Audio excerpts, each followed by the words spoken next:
Bonjour à tous et bienvenue sur Interférence. Je suis ravie de vous retrouver pour une nouvelle capsule où nous allons investiguer sur une polémique qui a fait grand bruit. De base, j'étais partie sur un autre thème, mais comme la dernière fois, je souhaite avant tout privilégier des sujets récents. D'autant plus quand ils nous ramènent à des dynamiques qui impactent inconsciemment notre quotidien.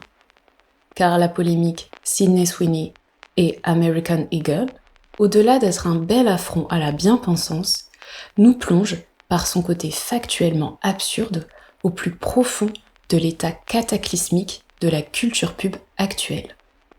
Mais également nous renvoie par un ricochet magique à notre rapport à la beauté féminine à travers le pouvoir du marketing. Comment parler de cette polémique sans évoquer la protagoniste principale ? Sydney Sweeney est une actrice américaine née le 12 septembre 1997. Elle appartient donc au début de la génération Z, dont elle est devenue depuis quelques années une représentante attitrée de par son rôle iconique de Cassie dans la série Euphoria depuis 2019. Sydney a également joué dans d'autres films qui ont plutôt bien fonctionné au box-office. Grâce à son physique avantageux, ses longs cheveux blonds et ses grands yeux bleus, l'air ingénu avec une poitrine généreuse, elle bénéficie de l'attention de beaucoup de marques, telles que Kerastase, Laneige, Armani et plus récemment la marque de chaussures de luxe Jimmy Choo. En 2025, elle est approchée par la marque American Eagle pour faire la promotion de leur nouvelle collection qui met en scène des tenues en jean, dont le but est certainement d'attirer de nouvelles clientes issues de la génération Z en cœur de cible. Jusque-là, rien de nouveau sous le soleil. On prépare plusieurs posts vidéo, mais on prépare surtout un slogan. Sydney Sweeney has great jeans. Et c'est là que le bas blesse. Car en anglais, jeans évoque le tissu, mais aussi phonétiquement les gènes. C'est un jeu de mots volontaire à double lecture. Sydney a de superbes jeans, ce qui signifie que la marque est gage de qualité, mais également que celle qui la porte a de merveilleux gènes. D'ailleurs, tout est cohérent. La marque choisit une actrice sexy, appréciée du cœur de cible, en mettant en avant son physique, sublimé par leurs produits, qu'ils présentent comme étant les meilleurs du marché. Et ça aurait dû s'arrêter là. Malheureusement, nous sommes en 2025, à l'ère d'Internet, mais surtout à l'ère du wokisme omniprésent dans les médias. Car vous l'avez sûrement remarqué, même en Europe, cela fait des années que l'on nous inonde de pubs plus inclusives les unes que les autres. C'est la pierre angulaire de cette affaire. Il ne faut pas oublier également que les États-Unis traversent actuellement un contexte politique particulier depuis la réélection de Donald Trump en novembre 2024. Et apparemment, la pilule rouge a énormément de mal à passer chez certaines personnes. Allons donc comprendre un peu mieux pourquoi la marque a choisi cette stratégie. Nous sommes le 23 juillet 2025 et American Eagle commence la promotion de cette nouvelle campagne sur les réseaux sociaux. La réception ne s'est pas faite attendre et les réactions non plus. À titre personnel, je pense que l'objectif de la marque était bel et bien de provoquer, tout en sachant que cela allait causer une polémique. Ayant travaillé quelques années dans ce domaine, je suis convaincue que l'équipe marketing d'une marque de cette ampleur est tout à fait consciente des tenants et aboutissants d'un tel projet. Sachant qu'elle possède un plan marketing très bien rodé, réalisé en amont. C'est ce que l'on appelle un risque calculé, basé sur une analyse contextuelle et environnementale, où les conclusions révèlent que, financièrement parlant, la balance pencherait plutôt du côté bénéfice. Effectivement, depuis quelque temps, nous constatons que beaucoup de marques abandonnent tour à tour le wokisme pour revenir à des communications beaucoup plus traditionnelles, et même parfois avec un revers assez conservateur, ce qui colle encore une fois avec l'élection de Donald Trump. Nous avons pu voir des entreprises pourtant réputés, perdre en crédibilité et en argent en ayant misé sur le cheval woke, qui pour le coup a pris l'aspect d'un cheval de Troie, distillant sa malédiction sur l'image. Plus communément, qualifié d'effet, go woke, go broke. Le cas le plus emblématique reste celui de la bière Bud Light. En avril 2023, cette marque, étant la marque de bière la plus vendue aux États-Unis, a collaboré avec l'influenceuse transgenre Dylan Mulvaney, provoquant un boycott massif, une baisse des ventes atteignant jusqu'à 29%. Autre cas, Jaguar. En 2024, ils ont diffusé une publicité assez étrange où l'on ne voyait aucun véhicule, seulement des mannequins à l'apparence androgyne. D'ailleurs, la marque American Eagle a renforcé ce sentiment de pseudo-risque calculé, puisque quelques jours plus tard, elle poste un communiqué où elle assume totalement la campagne avec Sydney et continue à ce jour de suivre tranquillement son calendrier de communication digitale. Cette stratégie marketing, qui a très bien fonctionné, n'a fait que renforcer l'impact émotionnel disproportionné des réactions engendrées par cette dite campagne. Petit aparté contextuel, mais ce n'était pas la première fois que l'actrice américaine faisait polémique. Il y a quelques mois, elle a même participé à une collaboration avec la marque Dr. Squatch, qui proposait un savon en édition limitée, soi-disant à base de l'eau de son bain. Une opération marketing, évidemment pensée pour faire parler, mais qui illustre bien ce côté provocateur chez Sydney, très axé sur la validation du regard masculin. Elle assume néanmoins cette image et on peut deviner son désir de se distinguer d'autres célébrités qui suivent aveuglément la doxa woke imposée par Hollywood, comme par exemple un certain Pedro Pascal qui est devenu un véritable cas d'école dans le milieu. Il faut donc assumer de sortir des sentiers battus et assumer également quelques côtés controversés aux yeux d'une partie de la population, souvent très bruyante, qui donne l'impression d'être majoritaire.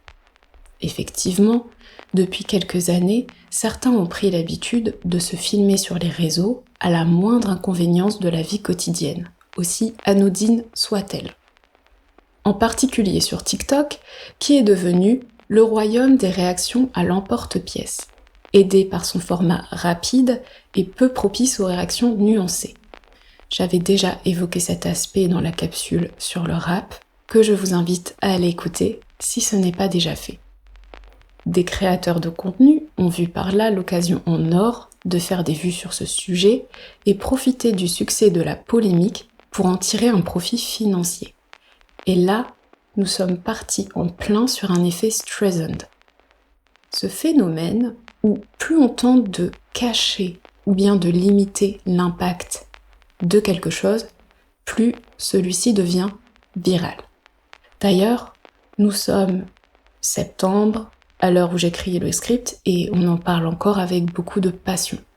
Les accusations principales se résument en un mot. Eugénisme. La marque est accusée de faire la promotion du fameux mot en R, que je ne peux pas citer sur YouTube. S'y joignent également tous les mots finissant par phobie que vous pouvez imaginer. Pourquoi donc, allez-vous me demander à juste titre? Tout simplement, Sydney Sweeney est une femme blanche, blonde aux yeux bleus, comme je l'ai décrite précédemment, et dotée d'un physique très avantageux, et malheur, elle a osé dire qu'elle avait de bons gènes dans une publicité. Et cet affront dans le monde merveilleux de l'inclusion et du wokisme ne passe absolument pas. Il faut montrer patte blanche, sans mauvais jeu de mots, et soumission absolue à toutes les causes qui ont été définies comme dignes d'être soutenues publiquement en toutes circonstances, sous peine de subir la sentence irrévocable prononcée par les juges de la cancel culture ou culture de l'annulation en français. Tant et si bien que certaines célébrités sont montées au créneau et se sont insurgées, comme la chanteuse Lizzo, qui en a profité pour recréer une parodie de la pub afin de montrer son mécontentement face au manque d'inclusion invoqué par la marque. Les réactions en ligne, les commentaires, les vidéos et autres réactions de célébrités n'ont évidemment fait que jeter de l'huile sur le feu et ont provoqué des événements beaucoup plus inquiétants. La recrudescence d'attaques ad hominem enflammées contre Sydney, une fouille intensive concernant sa famille, ses opinions politiques, des menaces de doxing et parfois même pire. Je ne souhaite pas rentrer dans les détails ici car de multiples vidéos ont déjà été réalisées concernant les réactions et leurs dérives, donc j'ai juste inséré en barre d'infos une sélection de vidéos en français et en anglais selon vos préférences linguistiques. Néanmoins, les vidéos anglophones sont évidemment beaucoup plus détaillées. Il existe également un contre-exemple que beaucoup ont utilisé. Et si à la place de Sydney, American Eagle avait collaboré avec Beyoncé par exemple? Ce n'est que pure spéculation, mais je suis prête à parier que même s'il y avait eu des mécontents, c'est inévitable, nous n'aurions pas assisté à ce niveau d'insurrection. Car il est logique de constater que Beyoncé est une très belle femme, et qu'elle représente également un symbole pour toute une génération. Factuellement parlant, admettre qu'une femme est belle et a de bons gènes n'enlève en rien le fait que d'autres femmes issues d'autres ethnies peuvent aussi avoir de bons gènes. D'ailleurs, c'est sur ce point en particulier que certains d'entre nous ont des difficultés à comprendre les réactions des personnes qui se sont senties agressées par cette campagne. J'ai pu constater, au cours de mes recherches, que les réactions les plus épidermiques venaient de femmes. Donc voici le moment de rentrer dans les abysses de la psyché féminine et du rapport aux standards de beauté. De prime abord, ces réactions étaient classées comme de la jalousie, car il faut se rendre à l'évidence, les réactions négatives sont rarement masculines, même si certains hommes déconstruits ou en recherche de validation d'un certain type de femme se faufilent dans les commentaires. Également certains hommes frustrés, mais c'est un autre débat. Toutefois, une question me taraude. Pourquoi être jalouse d'une femme comme Sydney Sweeney, mais en même temps suivre ou même cautionner des femmes comme les Kardashian au nom du féminisme et de la liberté? D'ailleurs, la majorité des femmes qui se sont insurgées sont les premières à défendre ouvertement le body positive, mais aussi paradoxalement les opérations de chirurgie esthétique réalisées par de nombreuses influenceuses depuis des années. Au risque de surprendre, cela fait sens. Si on reprend la genèse du thème principal de la polémique, c'est-à-dire la génétique. Selon les normes body positive, la beauté doit être accessible à tous les niveaux. C'est-à-dire qu'il faut changer sa perception des personnes qui ne sont pas considérées comme belles en les représentant partout, dans les médias, les publicités et dans le monde culturel en général. Mais considérées belles par qui? Eh bien, sans surprise, les hommes. Des critères définis via le terme male gaze, qui signifie à travers le regard masculin. Je n'en nie pas l'existence, puisque cette validation a toujours existé dans l'histoire. D'ailleurs, les standards de beauté existent depuis que l'être humain a conscience que son corps peut être un objet de désir pour autrui. La liste des prérequis est assez longue et nous remarquons qu'elle évolue au fil du temps, selon les époques, intrinsèquement liées au contexte socio-économique et géopolitique. Néanmoins, la mondialisation et l'arrivée d'Internet ont facilité un partage culturel international, ce qui n'est pas forcément positif dans ce cas, puisque l'on remarque un effacement progressif des distinctions ethniques et traditionnelles propres à chaque pays. Nous pouvons en déduire une volonté de brouiller les frontières en réalisant le fantasme d'un brassage ethnique à l'échelle mondiale. D'ailleurs, le mot « tradition » se retrouve désormais catalogué comme un terme réactionnaire et obsolète. Le plus inquiétant dans cette vision du monde, c'est la place que l'on donne à la considération de l'être humain, ici formaté avec un schéma de pensée unique, ce qui est objectivement inexact. Nous pouvons constater une négation de l'essence humaine. laquelle se fonde sur une existence multiforme de personnalités, de goûts et de vécus uniques qui peuvent assembler ou diviser les individus dans les relations. La richesse de l'humain se concrétise à travers cette pluralité et a permis à notre espèce d'évoluer jusqu'à aujourd'hui. Concernant la liste des prérequis esthétiques, il existe des hommes avec des critères extravagants. Cependant, il ne s'agit pas d'une majorité absolue. Afin de s'en rendre compte, il suffit de sortir dans la rue pour réaliser que les standards de beauté codés des réseaux sociaux ne concernent qu'une infime partie de la population. D'autant plus dans un contexte de crise économique où les besoins primaires rencontrent d'ores et déjà des difficultés à être comblés. Les préoccupations de monsieur et madame tout le monde sont moins superficielles et suivent le plus souvent celles énoncées par la pyramide de Maslow, qui est d'ailleurs très utilisée en marketing afin de cibler les besoins clients. Toutefois, je me dois de nuancer ce classement réalisé en 1954, étant donné que la pression sociale impliquant une multiplication de contenus virtuels axés sur ces standards de beauté, que ce soit pour les dénoncer ou pour les affirmer, n'existait pas à l'époque. Ce qui a par conséquent modifié le rapport à l'image et donc à l'estime de soi, lui donnant une importance de plus en plus forte. On peut remarquer également un narcissisme grandissant de la part des utilisateurs de réseaux sociaux, en particulier chez les plus jeunes, car le cerveau est beaucoup plus malléable. En essayant d'atteindre la perfection représentée, nous partons en l'espèce à la recherche d'un multiculturalisme qui efface totalement les particularités physiques propres à chaque individu. On peut évoquer les membres de la famille Kardashian, car elles ont démocratisé ce flou ethnique que nous retrouvons actuellement.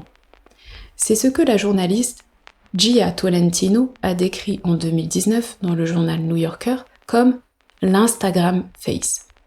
Un visage standardisé, mélange artificiel de plusieurs codes, peau lisse et bronzée, nez fin et droit, yeux en amande étirés, sourcils arqués et lèvres pulpeuses. En théorie, ce visage combine des influences occidentales, africaines, latino, asiatiques, mais en pratique, il gomme complètement les particularités de chaque ethnie. Sans parler du corps et des opérations d'augmentation du fessier, ou BBL, qui sont extrêmement dangereuses. Résultat, à Los Angeles, Dubaï ou Paris, les influenceuses qui ont remplacé petit à petit les artistes et les modèles comme icônes esthétiques finissent par devenir des clones.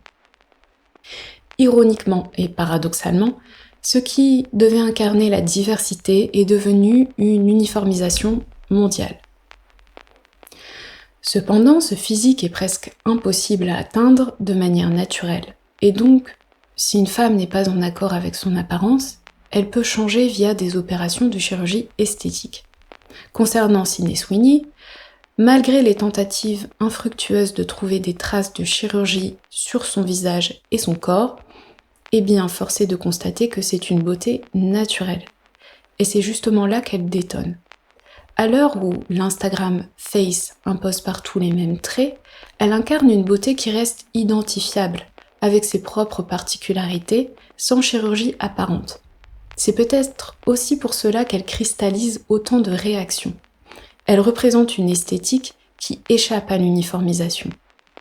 Donc évidemment, il y a des tentatives de discréditer, par exemple par l'apparition de photos sous un mauvais angle, pas maquillée ni coiffée, avec le soleil sur son visage, afin de la qualifier de mid, qui veut dire en français basique. Mais qui parmi nous n'a jamais eu honte d'une photo peu flatteuse, voire même plusieurs ? Ces photos volées, au final, ne font que renforcer l'humanité qui la caractérise. Nous doutons bien que les photos de la campagne ont été prises par un photographe professionnel, avec un maquilleur, que l'angle, la lumière et les retouches, tout a été travaillé. Malgré tout, non sans faille, contrairement à des personnes comme les Kardashians qui engagent même des paparazzis afin de contrôler leur image de marque perfection au maximum, Sydney représente donc une beauté naturelle, mais surtout humaine. Comme peuvent l'être des femmes issues du monde entier, qu'elles soient célèbres ou anonymes. Malheureusement, il est mal perçu d'assumer qu'une femme caucasienne puisse avoir de bons gènes. La chanteuse Sabrina Carpenter est également victime régulièrement d'attaques du même acabit et partage des similitudes physiques avec Sydney Sweeney. Les cheveux blonds, les yeux bleus, un peu le même style séducteur ingénu. Loin de moi l'idée d'insinuer l'existence d'une cabale contre les blondes aux yeux bleus, mais admettons que c'est quand même un peu curieux. D'ailleurs, pour exemple concret, ce post trouvé sur Facebook. Traduction: pourquoi les femmes blanches copient toujours Beyoncé? Quelqu'un dans les commentaires a ajouté un détail pertinent. La chanteuse Dolly Parton porte des robes rouges pailletées depuis des décennies. Pourtant, personne n'a émis l'idée que Beyoncé aurait pu copier Dolly Parton. Je me suis également souvenu que Marilyn Monroe portait une robe similaire dans le film intitulé ironiquement « Les hommes préfèrent les blondes », réalisé en 1953. Ironie ou coïncidence, je vous laisse juge, tout en fermant la parenthèse car c'est un jeu sans fin et on pourrait continuer là-dessus pendant des heures. Revenons-en au slogan phare. Sydney Sweeney has great genes. Au-delà des apparences, on peut certes modifier sa beauté via la chirurgie esthétique, comme on l'a évoqué précédemment. Mais on ne peut pas modifier les gènes transmis à nos descendants, même avec des millions. Et le standard des influenceuses refaites a été respecté par le mouvement body positive, étant donné que les femmes ayant eu recours à la chirurgie esthétique ne sont factuellement pas des beautés naturelles. Leur légitimité est caduque, ainsi que la concurrence biologique. Pour approfondir, disons qu'il ne s'agit plus seulement d'un avantage naturel, car il y a désormais la possibilité de s'améliorer artificiellement. Et cela de façon plus ou moins temporaire, par le biais de la chirurgie, des injections ou même des filtres. Dans une logique biologique, ces beautés fabriquées ne constituent pas des signaux honnêtes. Selon la théorie du signalement fiable, énoncée par le biologiste Amos Zahavi en 1975, un signal honnête est un trait physique qui traduit réellement une bonne santé, une fertilité ou une robustesse génétique. Il l'a surtout étudié pour les animaux, mais l'humain étant un mammifère, on peut se permettre d'y constater des similitudes. Par exemple, une peau nette peut indiquer l'absence d'infection. Une symétrie faciale suggère un bon développement embryonnaire. A l'inverse, lorsqu'un signal est artificiel, il n'a plus de valeur adaptative. Il devient simulacre. D'un point de vue biologique, on pourrait dire que la beauté de l'influence est une illusion phénotypique. Il existe donc un décalage entre ce qui est valorisé et ce que la nature transmet. Ce glissement se traduit par une mutation sélective allant d'une sélection biologique à une sélection culturelle. Or, cette sélection culturelle produit des standards inatteignables et fragilise les critères qui, selon cette théorie, garantissent la survie et la reproduction. On pourrait appeler cela une forme de contre-sélection esthétique, une compétition de façade qui donne l'illusion de l'avantage sans le bénéfice de la transmission. Toutefois, il arrive que la chirurgie esthétique entraîne la chute de certaines influenceuses. Clara Dao, une jeune femme d'origine asiatique qui a décidé de créer du contenu uniquement sur l'acceptation de son corps, en tournant en boucle des vidéos avec pour unique sujet sa poitrine, ou plutôt son absence de volume.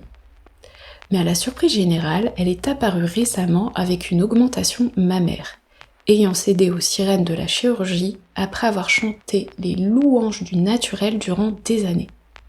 L'embarras, c'est que Clara était devenue une sorte de porte-étendard du body positive, ainsi qu'un modèle pour des jeunes filles complexées par leur petite poitrine. Par conséquent, la majorité de sa communauté s'est sentie littéralement trahie, certains l'accusant même d'avoir créé ce contenu dans le but de financer son opération, ce qui est peu probable puisque Clara Dao est issue d'une famille extrêmement aisée. Elle a dû naturellement se justifier de ce choix, bien qu'elle n'ait aucune obligation de le faire, mais par souci de transparence avec la communauté. Malheureusement, ayant construit l'intégralité de son business sur son absence de poitrine, son contenu devenait obsolète. Elle a donc énormément perdu, que ce soit en followers, en argent et même en crédibilité. Nous constatons l'une des dérives du body positive à travers Clara, car elle plaisait et rassurait tant qu'elle correspondait à l'image qui mettait en avant un complexe. Le problème n'est pas la chirurgie en soi, puisque je l'ai évoqué précédemment, nous savons qu'elle est souvent bien acceptée pour les autres. La différence réside ici dans le fait que Clara avait capitalisé sur son image en faisant de sa poitrine son étendard. En y touchant, elle a rompu le pacte. Elle n'était pas vue comme une jeune femme avec de la personnalité ou même une âme, mais tout simplement comme la fille de TikTok à la poitrine plate. Et cela démontre toute l'hypocrisie de ce mouvement. Comme pour les femmes voulant perdre du poids, subissant des accusations de vouloir trahir la communauté. Faire du sport et manger équilibré sont même devenus des actes de lèse-majesté. Pour résumer, vous êtes adulé tant que vous restez dans les clous, c'est-à-dire des normes tacites, mais qui restent malgré tout des standards de beauté spécifiques au mouvement, au même titre que les standards classiques du patriarcat dénoncés avec la polémique American Eagle. Le droit à l'individualité et à la liberté de choisir sont complètement oblitérés.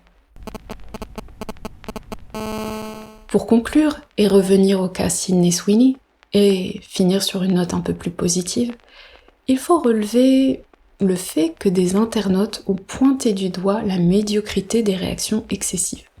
J'ai pu analyser bon nombre de posts et d'articles, et j'ai été agréablement surprise de constater que des personnes considérées comme libérales aux États-Unis, peut-être un peu plus modérées, considèrent cette polémique comme inutile et exagérée. Un éclair de lucidité toucherait-il le peuple américain, et donc par ricochet le monde occidental ? En tout cas, les ventes ont tendance à le prouver. Le marketing a payé. L'uniformisation ennuie, car elle n'est que répétition. Malgré l'existence de normes de beauté depuis la nuit des temps, il y avait souvent prise en compte d'autres critères, comme le charisme, l'énergie dégagée, la vivacité d'esprit ou même la bonté d'âme. Des qualités capables d'envoûter et séduire aussi bien qu'un beau visage. En tout cas, cette polémique nous prouve encore une fois que la publicité agit comme un miroir des tensions sociales et sociétales qui touchent notre époque, et notre génération en particulier. Le rapport au corps, les problèmes relationnels entre hommes et femmes, différentes ethnies, tout cela est lié. Beaucoup de frustrations s'accumulent et donnent des réactions disproportionnées par rapport aux événements. À force de vouloir tout normaliser, on finit par en oublier d'accepter le principal, c'est-à-dire notre propre existence, dont la vitrine est notre enveloppe corporelle. Oubliant qu'un corps ne sert pas qu'à représenter, mais qui nous porte au quotidien. Tout le monde a un corps, c'est factuel. Depuis les débuts de l'humanité, nous avons voulu comprendre ce corps, que ce soit de façon noble, par exemple les avancées scientifiques, mais comme tout a un revers, nous avons commencé à vouloir l'apprivoiser, le dompter, et même lui imposer un contrôle de notre perception sur celui-ci. Et à travers l'histoire des femmes évoquées dans cette capsule, peut-être qu'au fond, le plus grand acte de résistance n'est pas d'aimer ou de détester son corps, mais d'apprendre à l'accueillir tel qu'il est. Et par accepter, c'est-à-dire, j'ai un corps, je le respecte, je l'entretiens, il fait partie intégrante de moi, mais toute la nuance réside dans le lâcher-prise. Nous ne pouvons pas maîtriser notre génétique, c'est une loterie. Certains seront toujours plus avantagés que d'autres, selon l'époque à laquelle ils viennent au monde. Car au-delà de la biologie évoquée précédemment, on remarque que le contexte socio-économique joue également et façonne les critères. Pour exemple, les critères de beauté du XVIIe siècle ne sont pas comparables avec ceux de l'Antiquité ou même ceux des années 70. Je pourrais parler du rapport au corps des heures durant. En plus de l'essor du narcissisme ambiant dont nous sommes tous victimes, à différents degrés, ainsi que le lien direct à la santé mentale. Je vais donc m'arrêter ici pour aujourd'hui, tout en étant persuadée que nous aurons très vite l'occasion d'en reparler, et d'explorer d'autres facettes de l'humain dans son rapport à sa propre image. Avant cela, Je me permets de vous souhaiter une excellente journée ou soirée et je vous dis à très vite sur Interférence.